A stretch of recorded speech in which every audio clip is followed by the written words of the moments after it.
Most people spend their lives fighting battles they were never meant to win. Battles against the past. Battles against other people's opinions. Battles against events they cannot change.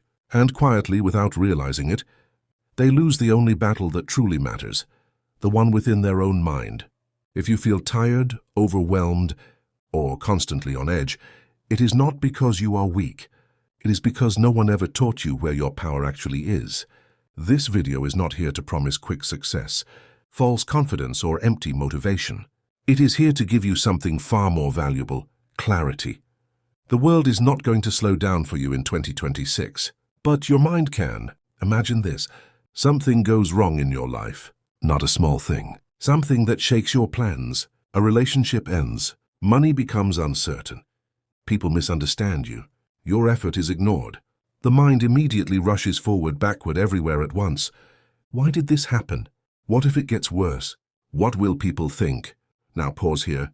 This is the exact moment where most suffering is created, not by the event itself, but by the story we start telling ourselves about it. Speaker says softly, "You feel the pain, yes, but what hurts you more? The situation or the meaning you gave to it?" Stoicism does not begin by denying emotion. It begins by placing emotion in its proper place. You don't suppress feelings. You don't pretend to be strong. You simply refuse to let feelings drive the wheel of your life. Another voice responds, "So what do I do in that moment?" You breathe. You slow the moment down. You remind yourself of one simple truth. Some things are within my control. Some things are not. This is not philosophy for books. This is survival wisdom. In 2026, life will not slow down for you. The world will demand more speed, more reaction, more outrage, more comparison. Stoicism teaches you the opposite skill, the ability to pause while everything else is rushing. You begin by learning to separate what belongs to you from what does not. Your actions, your choices, your effort, your character, these are yours. Opinions of others, outcomes, timing, luck, these are not. A calm voice continues, "When you confuse the two, you suffer. When you separate them, you gain power." Most people spend their entire lives trying to control outcomes. Stoics focus on controlling responses. That is the shift that changes everything. You stop asking, "Why did this happen to me?" You start asking, "What is the most honorable response I can choose right now?" And suddenly life feels lighter. Not easier, lighter. Stoicism does not promise happiness. It promises clarity, and clarity creates strength.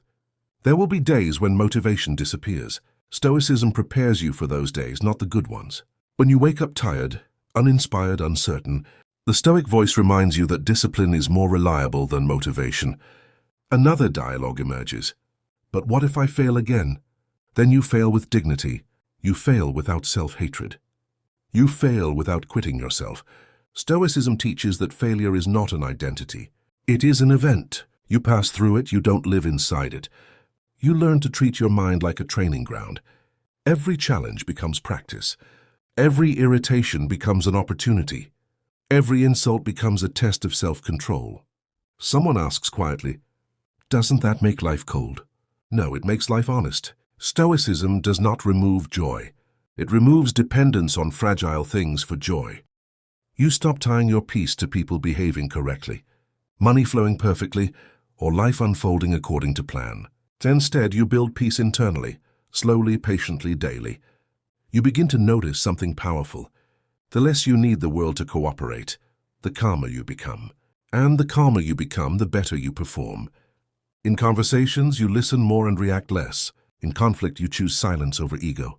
In setbacks, you choose learning over complaining. This is how a Stoic changes their life. Not through dramatic transformation, but through small daily acts of inner discipline. You wake up and remind yourself that today will include difficulty. Not as a threat, but as preparation. You expect challenges so they don't shock you. You expect imperfection, so you don't break when it appears. A steady voice says, "The obstacle is not blocking your path. It is your path."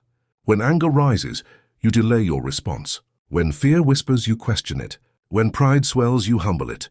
This is inner leadership. Stoicism in 2026 is not about becoming emotionless. It is about becoming ungovernable by chaos. And slowly people notice something about you. You don't panic like others. You don't react impulsively. You don't chase validation.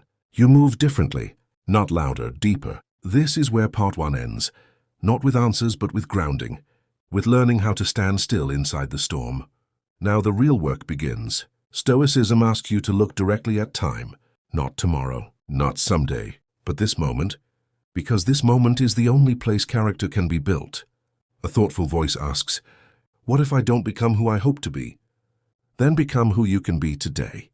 Stoicism is not about ideal futures. It is about right action now. You stop postponing virtue. You stop waiting for confidence. You stop delaying discipline. You act correctly even when you don't feel ready. This is how inner strength is formed, through repetition. You train yourself to accept discomfort voluntarily. Waking up early, doing the hard task first, speaking honestly but calmly, walking away from unnecessary conflict. Each act says to your mind, I am in control. And when real suffering comes, illness, loss, betrayal, you are not helpless. You have already practiced endurance. Stoicism teaches you to remember death, not morbidly but clearly, not to fear it but to value time. When you realize life is finite, you stop wasting energy on petty resentment and shallow approval. You ask yourself, if this were my last year, would this argument matter? If this were my last month, would this fear control me? And suddenly courage feels more natural. You stop living to impress. You start living to align. You align thoughts with values, values with actions, actions with character. Stoicism is not passive. It is deeply active. It asks you to show up fully while letting go completely of what you cannot command. A calm dialogue continues. So what does a Stoic want?